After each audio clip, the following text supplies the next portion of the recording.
welcome to the EMSNation podcast. I'm your host, Faizan Arshad. We are so excited to be doing a live podcast from EMS World Expo 2016 in New Orleans, Louisiana. We have an esteemed panel of guests today, EMS educators, EMS physicians, and all around EMS aficionados. Yesterday, in a pre-conference, we launched a brand new NAEMT course called All Hazards Disaster Response, which was an amazing success. And with that, we'd like to tell you a little bit more about AHDR and our goals for this course, our national rollout, and who should actually take it and would benefit from it. So without further ado, I'd like to go around the room and introduce our esteemed panel. First up, we have Brad Newberry. Thank you, Faizan. Like you said, I'm Brad Newberry. I'm from Massachusetts. You'll hear that accent as we go along. And I've been in fire and EMS my whole adult life. I have 31 years of service, and I have a real passion for EMS education as well. I currently run a large EMS education program in Massachusetts. I'm a captain with the Stoughton Fire Department, and I'm excited to be here and represent the NAEMT in their new disaster course. I'm also a faculty member and Associate Director of International EMS for the Disaster Medicine Fellowship, hosted at the Beth Israel Hospital. Excellent. Next up, we have Sean Britton. Hi, I'm Sean Britton. I'm the Director of Public Health and a Deputy EMS Coordinator for Broome County, New York. I'm a paramedic and an EMS educator. I teach within the Homeland Security program at SUNY Broome Community College, and I'm also certified as an emergency manager with the International Association of Emergency Managers. Thank you for having me today, Faizan. Thanks, Sean. Next up, we have Dr. Craig Manifold. Good day. It's Craig Manifold. I'm an EMS physician from the San Antonio, Texas area, and been involved in EMS response and EMS education for quite some time. I think I'm the old gray-haired guy of the group, but it's been a true pleasure to participate in the development of this program and be asked to provide some insights as the course goes on. And I'd certainly like to turn it over and allow Dr. Faizan Arshad to introduce himself as well. Thank you so much, sir. So I'm your host for EMSNation, Faizan Arshad, emergency medicine as well as EMS physician in New York State. So without further ado, why is a course on all hazards disaster response necessary in today's pre-hospital environment? And we really wanted to highlight the need for the course, especially given that disasters occur on a near daily basis, regardless of your specific location within the country. And NAEMT just conducted a large-scale preparedness survey. And Sean, you also serve on the NAEMT Preparedness Committee. Can you talk to us a little bit about what were the goals of the survey and what were some of the salient findings? Absolutely. So at the start of 2015, NAEMT President Chuck Kearns created an EMS Preparedness Committee within NAEMT to really assess the current state of preparedness within our industry. And one of the deliverables of the EMS Preparedness Committee was to survey our membership about our current levels of preparedness. And the report on those findings will be published in the not too distant future. So I can only provide a few teasers, which are that we found there is overall a great need for increased levels of preparedness within our profession. And just one of the questions alone showed that when asked, have you ever worked as an EMS practitioner in a disaster, 64% of the survey respondents, of which there were over 1,100, reported that they had not worked within a disaster. And we had other findings that overall training was needed and there was a deficit, so we felt that this course would really fill in a gap. Excellent. I think the training is really a resounding issue that, whether you go from county to county, state to state, there are large variations in the type of training people are actually receiving, as well as the investment individual agencies are putting into, boots on the ground. Dr. Manifold, we have increased awareness about the systems of care, and certainly with the AHA cardiac guidelines in 2015, where we really highlighted the chain of survival, starting from pre-hospital with a continuum of care to the cath lab. What parallels do you see in disaster response in regards to the systems of care? And can you tell us a little bit about the role that ACEP, the American College of Emergency Physicians, played in the development and sponsorship of the course?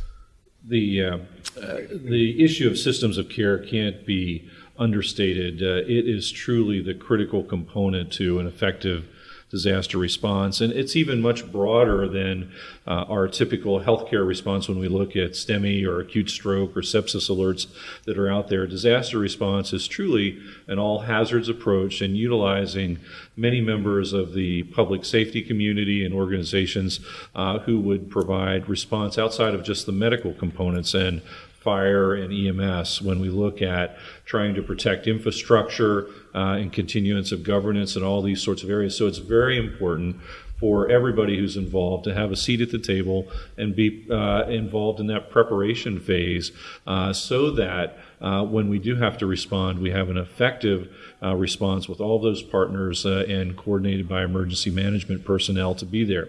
As part of that, the American College of Emergency Physicians developed a hospital-based course to look at the disaster response components to be utilized in a hospital scenario, whether it was the disaster occurred in the hospital or was supporting the disaster operations from the outside and receiving patients. And so that course brought a standardized approach and was well received, and it was also recognized that we needed to partner with pre-hospital providers and partners who are providing that care in the field, and that's what led to the inception and discussion and the partnership with the American College of Emergency Physicians and the National Association of EMTs developing this important course.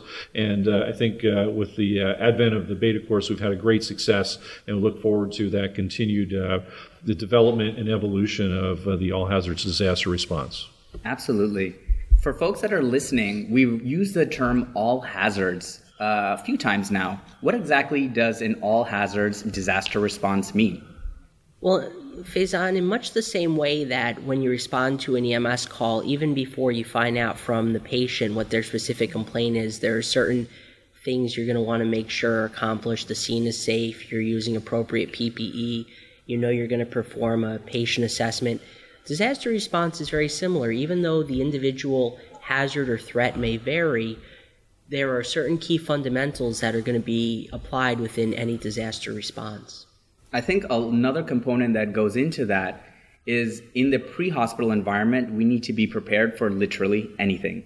And whether that be an explosion, a mass gathering that results in multiple injuries, a chemical, biological, or radiological event, to literally running the gamut of anything that could possibly happen, use your imagination. EMS providers are on the front line and need to be prepared. And part of that is a knowledge on how to really drill in and hone in on the care of critically ill patients pre-hospitally that may be affected by a particular disaster. And along those lines, in San Diego at the NAEMSP conference in 2015, our author group met and developed 4 overarching goals for the AHDR course. And we really wanted to expound upon those to emphasize and hone in on why there's such a critical need for all hazards disaster response training across the United States and, in fact, across the world. So, Brad, our first goal was explain the basic principles and key concepts of disaster management. Well, Faizan, there are many definitions of what a disaster is. However, any situation that overwhelms the local responders and the local resources could be defined as a disaster, whether it be an MCI during an active shooter or a natural disaster. My good friend Dr. Greg Ciatone has always said to me, every disaster is local. It requires the local responders to be prepared to be the first person on the scene. Basic principles of disaster management begin in preparedness, response, recovery, and mitigation. And our new course, the AHDR course, focuses on the response area of disaster management. It's imperative that responders move beyond their initial education, draw on their real-world everyday experiences to be better prepared to be part of that first team on scene at an MCI or a disaster. The AHDR course helps responders review core principles of response, introduces new theories behind initial actions taken during an event. And one of the great quotes of the day that came out of our first beta program was that the course really shook off the rust and allowed that individual to identify their weaknesses and help focus on the content that will help them be better prepared for that next big event. Absolutely. Well said, Brad. The response from the beta participants and the feedback was incredibly constructive. We've been asked several times who exactly should take the All Hazards Disaster Response course, and in fact, it's open and encouraged for all EMS practitioners, regardless of your level of training or your scope of practice, to really participate and learn your role within a disaster response. And whether you're the first unit on scene and the specific intrinsics required to operate in that environment, or you're now taking on specific roles of leadership, such as a triage unit leader or treatment area provider, we really dig into those specifics. Sean, our second overarching goal was examine the knowledge required for an effective all hazards disaster response. Something practitioners really need to know is, where do I fit within this larger disaster response? Most of our calls involve one patient.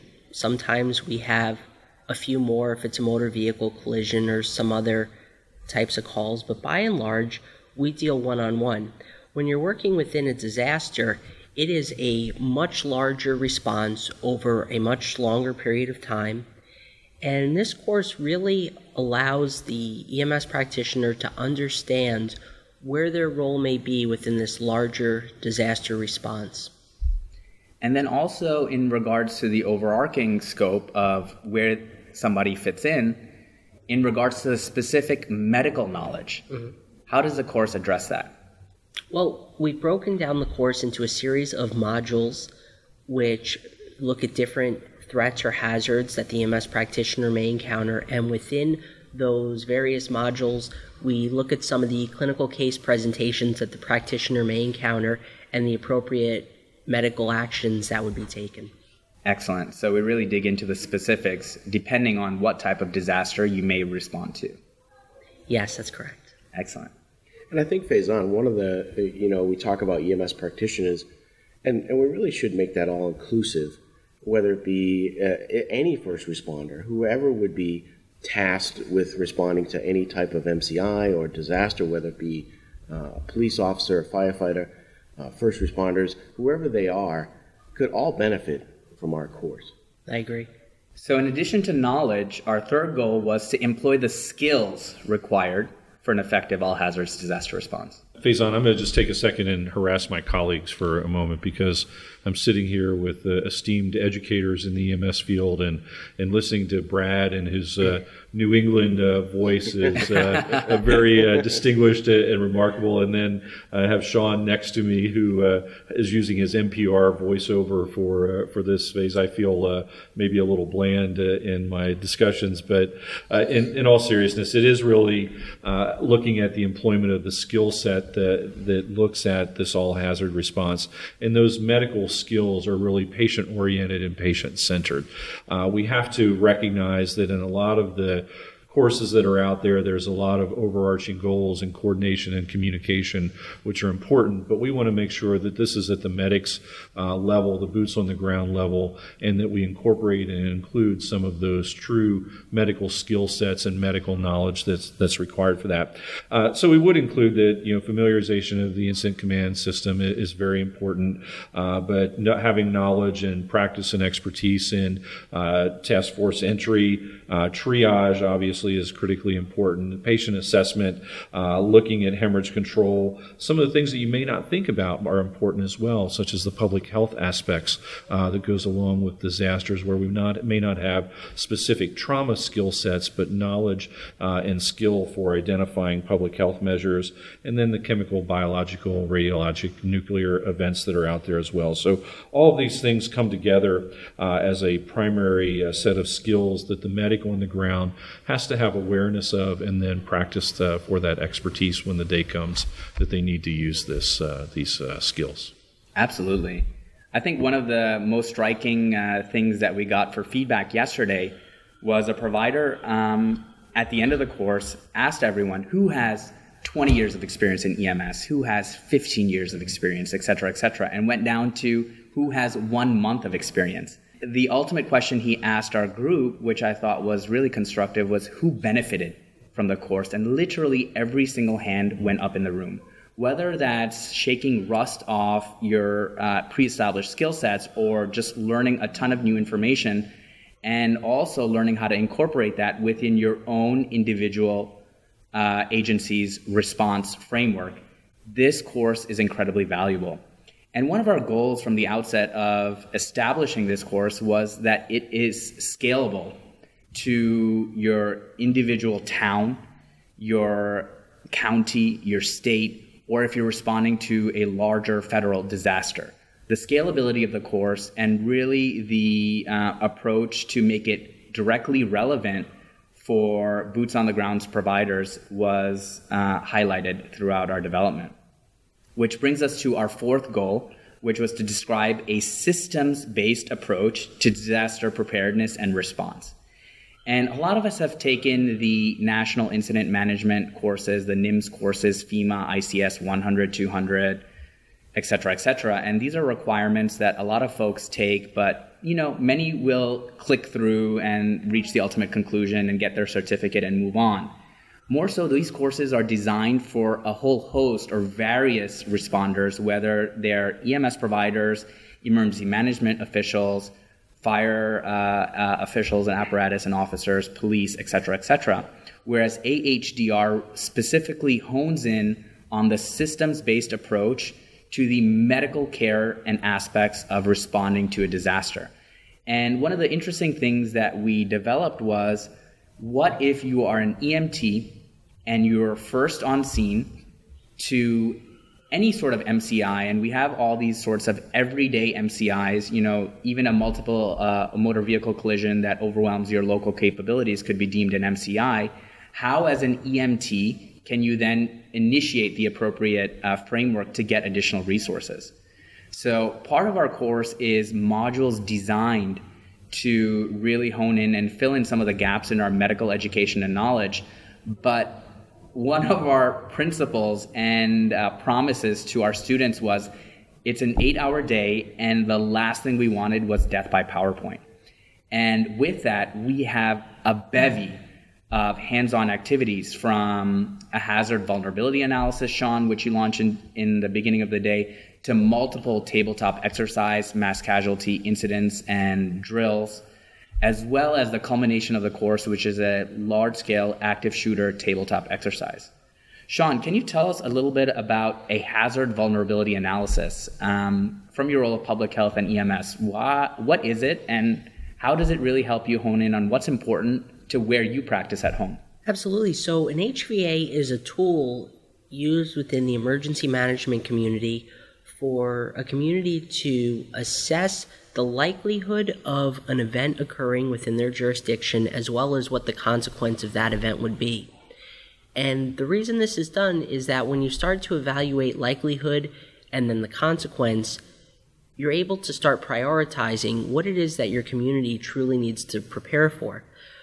The reason we wanted to put this within the course is, one, to bring exposure to EMS practitioners who may not have been involved with conducting an HVA in the past, and also let them think about which modules and disasters are most important to them and their community, and what they're going to leave the course thinking more about how to prepare for in the future.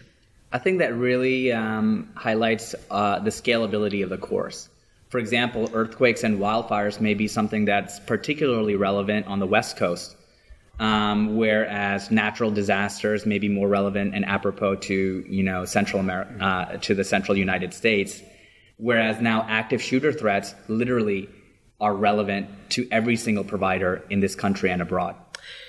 It's true, Faison. And the other thing we focused on when we developed this course was realize that there's a wide audience throughout the nation, and hopefully eventually internationally this course will be deployed and utilized in other areas.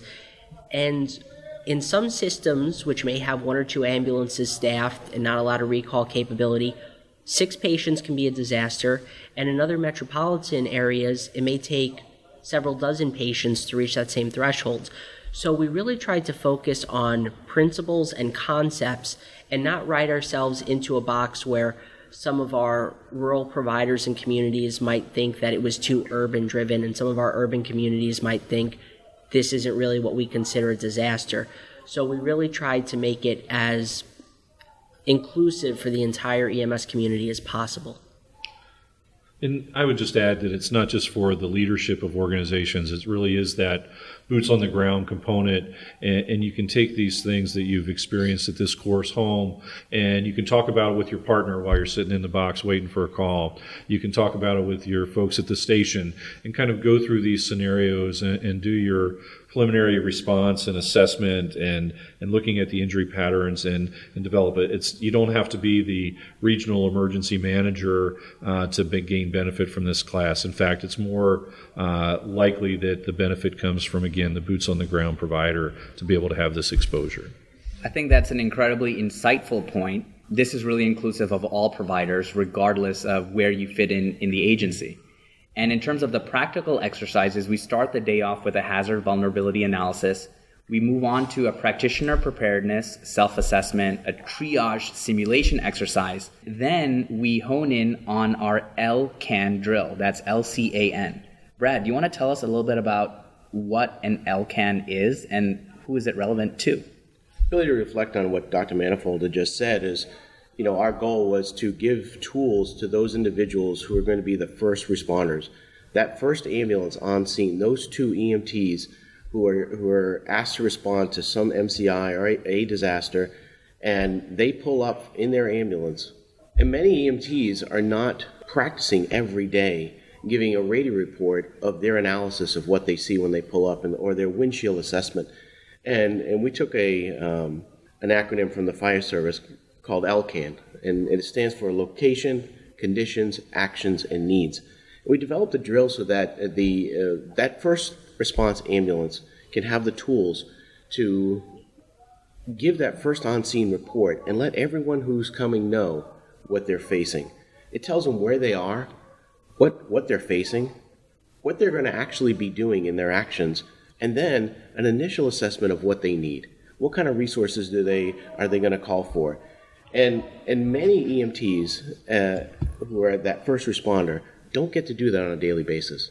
I believe this drill has a lot of value to those individuals who may face that at some point in their career. Brad, that's really great knowledge. Can you tell us about an experience that you've had that really highlighted the importance of being able to do a scene size up and give the appropriate information to the dispatcher? Well, I think my role in my department is one as a shift commander and an incident commander. So I respond out on a daily basis, and I'm practicing giving an LCAN report almost every single time that I respond to a call. And there's been numerous times when, whether I face with a structure fire and we have people trapped, or I faced with that same fire where we have people who are outside the building, have self-evacuated, and I have several fire victims, to an MCI with a tractor-trailer rollover on our highway system where we have several cars that are involved, and I have 10 or 12 different patients, and I need all kinds of resources. Not only do I need ambulances, I need extrication, I need more, I need mutual aid, I need some of my friends locally to come to our disaster. I might need a crane or something that would be able to move that truck. So there are many times in my career where using those same principles of giving that first on-scene report first helps me focus what is happening, where is it going, and what do I need? And I think it's key. I'm very fortunate because I get to practice that every single day I go to the firehouse. But how many EMTs in that first-line ambulance going out, facing a situation, are giving that report that, say, maybe an incident commander or a engine company officer is giving on a daily basis? And our goal was to bring those tools to that ambulance, EMT that's going to staff that first ambulance who shows up, and they need to give that report as well. Excellent. We have a little bit of background noise, and that's because there's an active shooter exercise ongoing at EMS World Expo Day 2. We round out our course day with a mass casualty infectious disease tabletop exercise. And then the last activity is really focusing on incorporating the concepts from TCCC, Tactical Combat Casualty Care, as well as TECC, Tactical Emergency Care as well, to hone in on the evolving concepts of EMS response to active shooter incidents and events, which unfortunately are becoming increasingly more common, as well as increasingly more lethal. And this is not only domestically, but certainly all across the world. So we focus on an active shooter tabletop exercise to culminate the day's experience and bring some of the medical experience and components into play, as well as the overarching ICS framework and how EMS integrates into a unified command response to such an event. You know, Faizan, it's amazing to reflect and think back that in April of 2009, it was a Friday morning. I was running on my ambulance, just seemed like any other day, and suddenly we get dispatched to what would be the largest mass shooting in New York State history. And it really makes me think that it's good that this course is now out there, because at the time, and this was before the Hartford Consensus, and EMS was really focused on this topic, I was that boots on the ground practitioner in the line of ambulances waiting for the next patient and trying to make sense of what's going on. And it's really nice that there is now a course that can prepare the frontline practitioner for responding to these events, because you truly never know when you're going to have that once-in-a-call career. It happens on a day like any other. Without a doubt. And I think that's very valuable to talk about the Hartford Consensus, which happened in 2013 after December of 2012, the Newtown Elementary School shooting in Sandy Hook, Connecticut. Dr. Manifold, would you tell us some of the goals and imperatives that the Hartford Consensus really implied or advocated for the general EMS population? Although I did not personally participate in the consensus development, I think it is becoming widespread information and critically important not only to us as EMS responders, but to our communities, and helping build the resilience of our communities for these type of events.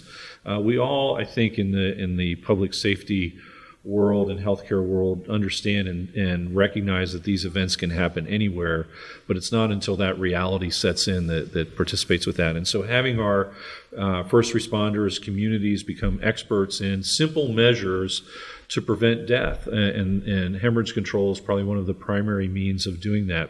And including with that is some resourcing, whether it's providing wound bandages and tourniquets that are readily available. All of those things that have come out of the Hartford Consensus, I think, are tremendously valuable, but the overarching goal, I believe, is really building that community resiliency. And that's one of the things that I hope that this course stimulates us to do, is to take that back, not only to hone our individual skills, but go back and look at our programs that we do in our community. One of the popular things right now we had some experience with in Comal County in Texas was looking at providing education to high schoolers and providing Stop the Bleed type of campaign for the members of our entire county, of all the school sets that were out there, and providing hemorrhage control kits for the schools. And so increasing their preparedness, increasing their resiliency, and I think we need to see more and more of that take place. Absolutely. With the recent FBI study looking at active shooters, we know that a large proportion of active shooter events are over within 5 minutes, which really, transfers a lot of onus onto the public. And, greater public health outreach, education on hemorrhage control, tourniquet deployment, I think will be invaluable.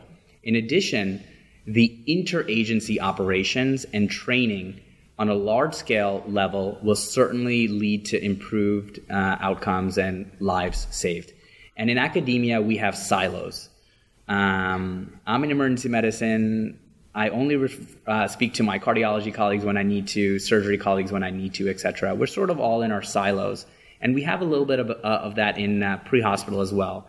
Fire can sometimes be distinct from EMS, which is certainly distinct from police and law enforcement, but an integrated response involving multiple agencies with appropriate training, appropriate PPE and protection, as well as establishing protocols which really hone in on a life-saving goal in addition to threat neutralization, I think can certainly go a long way in saving lives or preventing folks from hemorrhaging or exsanguinating if they're potentially salvageable. But one thing that it really does is it forces us to create a paradigm shift in our thinking and their initial training. And when we look at the Hartford Consensus and some of the recommendations that came out of that, I think that EMS in general needs that paradigm shift. We need to focus more on not only that is the threat been neutralized, but also how do we work within the hazard zone with our fellow responders and our police officers, and how do we do that safely? And really, what does scene safe mean? And I think that we're really going to look and see how we redefine that for our initial learners as well as the experienced folks that are out there practicing every day. Absolutely. Well, we certainly hope that we've piqued your interest in the All Hazards Disaster Response course, which we, again, just did a beta for at EMS World Expo through NAEMT. Now, we had a sold-out crowd and a waiting list nearly as large. We will officially launch the course at EMS Today in Salt Lake City, Utah, this coming February.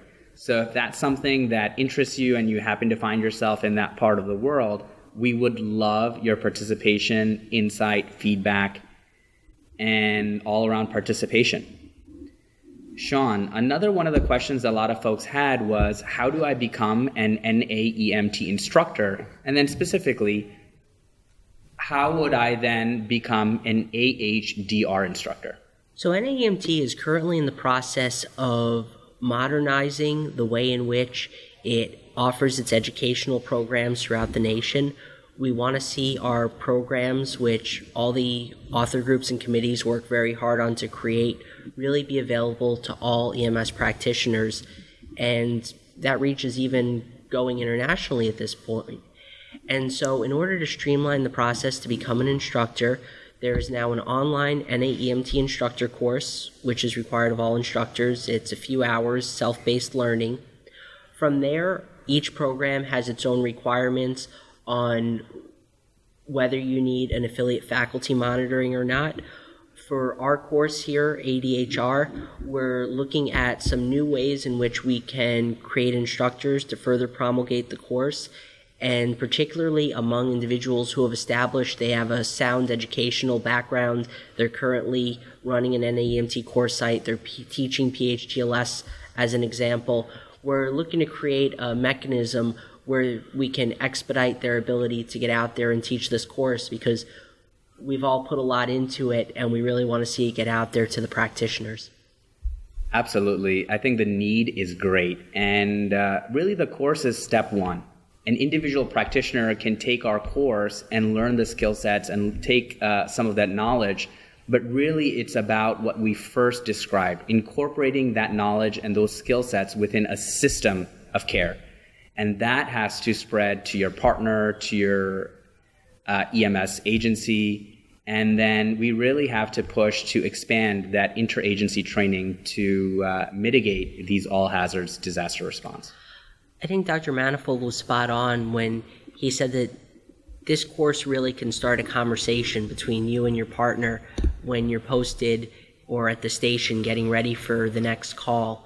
So I think people leave the course excited and thinking about how they can prepare for the next disaster and share what they learned. Another one of our goals, which is in development, is to create an online toolkit that should be available in perpetuity to all participants of the AHDR course. And that parallels some training and research that's done in emergency medicine, which is just-in-time training. So certain skills and things along those lines, we want to create a module for folks to have access to things that they may not have had exposure to. Including, for example, if you're now nominated to be a public information officer. So what are some of the skill sets? Additionally, we want to build content online that we're not able to cover in an 8-hour day. As we said, it's an all hazards course, and there's no way that we can cover all hazards in a single day. So just want to emphasize, taking the course is really step one, and you have to take that knowledge and skills home with you. And I would put a shout out to the EMSNation for feedback and your ideas and thoughts on that, of what you would like to see in that toolkit. And to our industry partners out there, you may have some ideas. Technology is pervading our response these days. And so I think if there are industry partners who are interested in sharing with us some of your expertise and tools and helping develop some of these online products and modules, it would be welcome to be able to share those. Amazing. Thank you for that call to action, Dr. Manifold. And I would be remiss if we did not mention, in regards to your expertise as the ASAP EMS Committee Chair, all the work that you've done on the House bill regarding the pre-hospital administration of controlled substances. And I just want to highlight episode number 23, done with Dr. Craig Manifold on EMS-based fire systems. We'll certainly link that up in the show notes and strongly encourage everyone to listen to that amazing episode. But can you give us an update on the House bill and sort of generally what the problem was and how we've addressed it? We are so close. We are just around the corner, and I think we are well positioned. But the Protecting Access to Emergency Medications Act, currently known as House Resolution 4365 and Senate Resolution 2392, went through some last-minute maneuvering through the congressional processes in both the House and the Senate, and we came very close to getting it introduced for a vote, but essentially ran out of time before the folks went home on recess and concentrating on our nation's upcoming elections.